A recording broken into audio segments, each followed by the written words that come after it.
بسم اللہ الرحمن الرحیم۔ السلام علیکم ناظرین، آج 20 دسمبر بروز اتوار سعودیہ کی تازہ ترین خبروں کے ساتھ بسمہ نیوز سے آپ کو خوش آمدید۔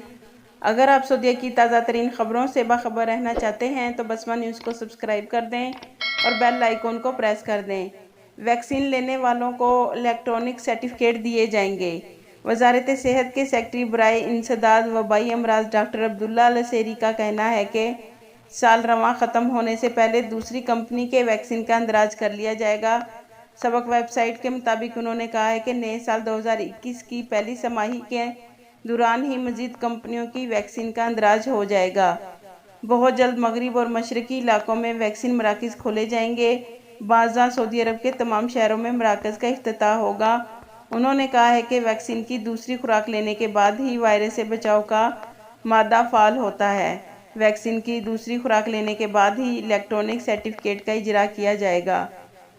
کعبے کا دروازہ ڈیزائن کرنے والے انجینئر منیر الجندی انتقال کر گئے۔ سعودی عرب کے چوتھے فرمانروا شاہ خالد بن عبدالعزیز کے دور میں بیت اللہ کا دروازہ ڈیزائن کرنے والے انجینئر منیر الجندی کل ہفتے کو جرمنی میں انتقال کر گئے۔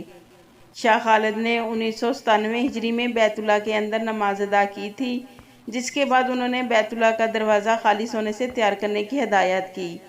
اس دروازے کو ڈیزائن کرنے کے لیے شام سے تعلق رکھنے والے انجینئر منیر الجندی کا انتخاب کیا گیا۔ الجندی شام کے شہر حمص میں پیدا ہوئے۔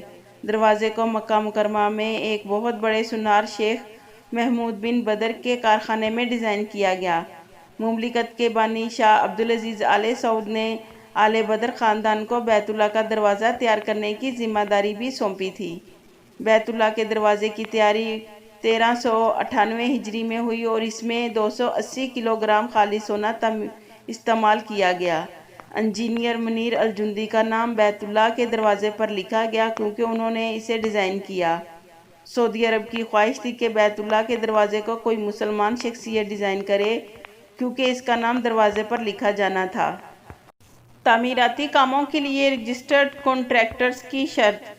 سعودی کنٹریکٹنگ کونسل کے سیکرٹری جنرل کا کہنا ہے کہ نئے سال سے کسی بھی مکان کی تعمیر کے لیے NOC اس وقت تک جاری نہیں کیا جائے گا جب تک کونسل میں رجسٹرڈ ٹھیکیدار سے مکان کی تعمیر کا کانٹریکٹ نہ کر لیا جائے۔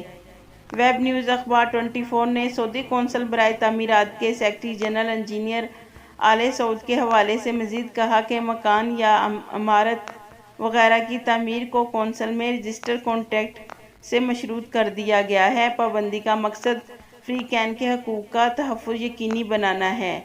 کونسل میں رجسٹرڈ ٹھیکیدار ہی اس امر کا پابند ہوگا کہ وہ تعمیراتی کام کی 10 سال کی گارنٹی دے۔ اس عرصے میں کسی بھی خرابی کی صورت میں ذمہ دار ٹھیکیدار ہوگا۔ آل سعود نے مزید کہا کہ تعمیر میں کسی بھی نقص ظاہر ہونے کی صورت میں عمارت کے مالک کا حق ہوگا کہ وہ اس پر ہرجانہ طلب کرے۔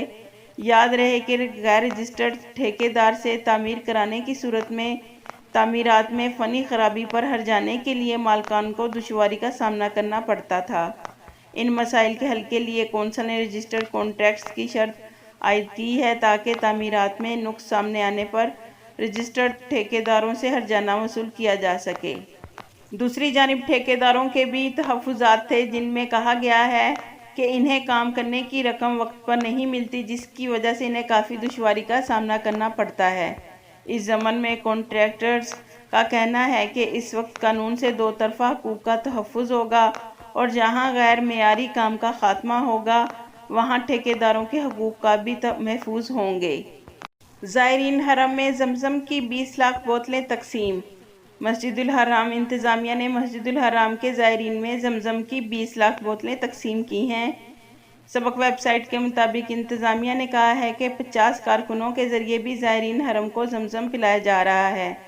ہر کارکن کے پاس 10 لیٹر زمزم کی تھیلی ہوتی ہے۔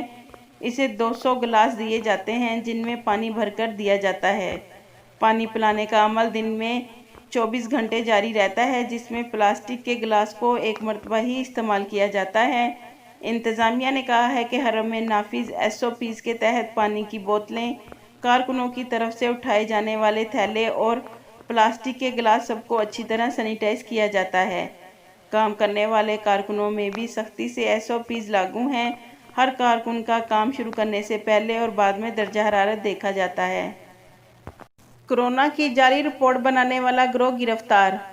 محکمہ امن عامہ کا کہنا ہے کہ گزشتہ ایک ہفتے کے دوران مختلف جرائم میں ملوث افراد کو گرفتار کیا گیا، جن میں ایک گروہ جعلی کورونا ٹیسٹ رپورٹ بنانے والے کا بھی شامل تھا۔ ہفتہ وار جرائم نامے کے مطابق قانون نافذ کرنے والے ادارے کے اہلکاروں نے 2 بنگلہ دیشیوں کو بھی گرفتار کیا، جنہوں نے اپنے ایک ہم وطن کو اغوا کر کے بنگلہ دیش میں اس کے اہل خانہ سے 10,000 ریال تاوان کا مطالبہ کیا تھا۔ جعل سازی کے کیس میں ملوث غیر ملکیوں کے ایک گروہ کو گرفتار کیا گیا، جو چھٹی جانے والوں سے رقم لے کر کورونا ٹیسٹ کی غلط رپورٹ بناتے تھے۔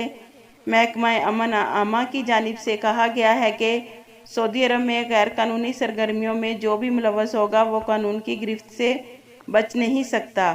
قانون سب کے لیے یکساں ہے۔ کورونا ویکسینیشن کے لیے 3.5 لاکھ افراد رجسٹرڈ۔ وزارت صحت کے اسسٹنٹ انڈر سیکرٹری برائے حفاظتی تدابیر ڈاکٹر عبداللہ سیری نے کہا ہے کہ سال رواں کے اختتام سے قبل ایک اور کورونا ویکسین منظور کر لی جائے گی۔ ڈاکٹر سیری نے مزید کہا ہے کہ آئندہ سال کی پہلی سہ-ماہی تک دیگر کورونا ویکسین جن پر کام ہو رہا ہے وہ بھی منظور ہو جائیں گی، جبکہ موجودہ فائزر اور بائیو ٹیک کو پہلے ہی منظور کیا جا چکا ہے۔ ویب نیوز سبق نے العربیہ ٹی وی چینل کو دیے گئے ڈاکٹر سیری کے انٹرویو کے حوالے سے مزید کہا کہ کورونا ویکسین کے حوالے سے اب تک 3,47,000 سے زائد افراد خود کو رجسٹر کرا لیا ہے، جبکہ تعداد میں مسلسل اضافہ ہو رہا ہے۔ ویکسینیشن کے حوالے سے ڈاکٹر عبداللہ سیری کا کہنا ہے کہ اس وقت صرف ریاض میں ہی ویکسین لگانے کا انتظام کیا گیا ہے۔